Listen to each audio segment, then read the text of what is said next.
Have you ever wondered how the vibrant city-state of Singapore came to be? Let's take a step back to the year 1819, a significant year in Singapore's narrative. This was when Sir Stamford Raffles, a visionary British statesman, established Singapore as a British port. His decision wasn't random, it was strategic, steeped in foresight and geopolitical understanding. Singapore, an island situated at the southern tip of the Malay Peninsula, had a unique geographical advantage. It was a natural meeting point for sea routes, a gateway between the east and the west. It was this strategic location that caught Raffles' attention. He envisioned Singapore as a vital hub for international trade and commerce, a vision that has been realized in the city-state we know today.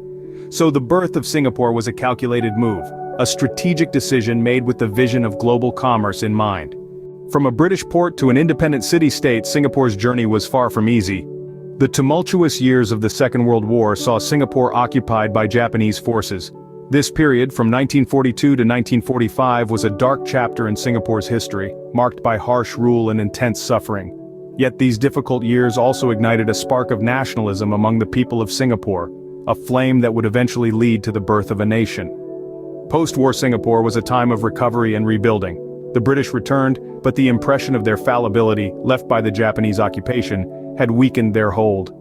A growing desire for self-governance began to stir among the people. This led to the formation of a fully elected legislative assembly in 1955, a significant step towards self-rule. In 1963, Singapore merged with Malaysia, hoping that this union would bring about economic and political stability. However, the marriage was short-lived. Racial tensions and political disagreements created a rift between the two. 2 years later, in 1965, Singapore was expelled from the Federation, a move that was as unexpected as it was traumatic. Becoming an independent republic was not a choice for Singapore, it was a circumstance. Yet the nation rose to the challenge. Under the leadership of its first Prime Minister, Lee Kuan Yew, the people of Singapore rallied together, determined to build a prosperous nation out of the adversity they faced. This period of Singapore's history, often referred to as the separation, was a time of uncertainty, yet it was also a time of hope.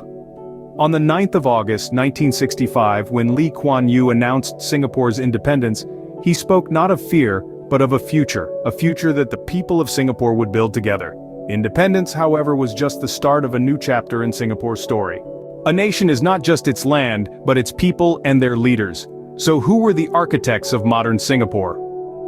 One cannot discuss Singapore's political landscape without mentioning Lee Kuan Yew. As the first Prime Minister, Lee Kuan Yew played a pivotal role in Singapore's rapid rise from a British outpost to a global economic powerhouse. His visionary leadership, coupled with a relentless focus on economic development and political stability, set Singapore on a trajectory that few could have predicted. But Lee Kuan Yew did not act alone. His team of equally dedicated leaders, including Goh Keng Swee and S. Rajaratnam, played crucial roles in developing Singapore's economy, education, and foreign policy. Together, they laid the groundwork for a thriving nation that continues to punch above its weight on the global stage. The people of Singapore, however, are the true heart of the nation. Multicultural and multiracial, Singapore's population is a vibrant mosaic of cultures, languages, and religions. From the bustling streets of Little India to the historic shophouses of Chinatown, the diverse fabric of Singapore's society is evident. This diversity is not just tolerated but celebrated as a cornerstone of Singapore's national identity. It's this harmonious blend of cultures that has enabled Singapore to navigate the complexities of being a multiracial society in a peaceful and productive manner. The government's commitment to racial and religious harmony is reflected in its policies, which emphasize equality and mutual respect among all its citizens. Political stability has also been a key contributor to Singapore's success. The country's single-party dominant system, led by the People's Action Party, has ensured continuity in policies and allowed long-term planning. This stability, along with a robust legal system and a corruption-free environment, has positioned Singapore as a safe and reliable place for business and investment. From a small port to a global hub, Singapore's journey is a testament to the vision of its leaders and the resilience of its people. The unity in diversity, the political stability, and the visionary leadership all contribute to the unique story of Singapore. The nation stands as a shining example of what can be achieved when people from different backgrounds come together under strong leadership to create a prosperous and inclusive society. So, what does the foundation of Singapore teach us? It teaches us the value of a vision that is grounded in strategic planning and leadership.